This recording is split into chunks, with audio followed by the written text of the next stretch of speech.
सांसद अनिल अग्रवाल जी हैं और माननीय प्रधानमंत्री जी के नेतृत्व में निरंतर जो समर्थन का दौर जारी है, उसी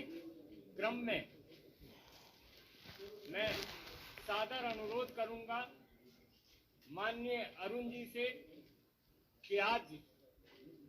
भारतीय जनता पार्टी और अपने नेता माननीय प्रधानमंत्री नरेंद्र मोदी जी के समर्थन में जो प्रमुख हस्ती आज पार्टी की सदस्यता ग्रहण कर रही है, उनके संदर्भ में माननीय अरुण सिंह जी संबोधित करें।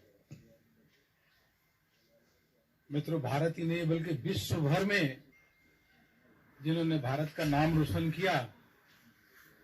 ऐसे विश्व की नंबर 1 खिलाड़ी रही साइना नेहवाल जी आज भारतीय जनता पार्टी की सदस्यता ग्रहण कर रही हैं।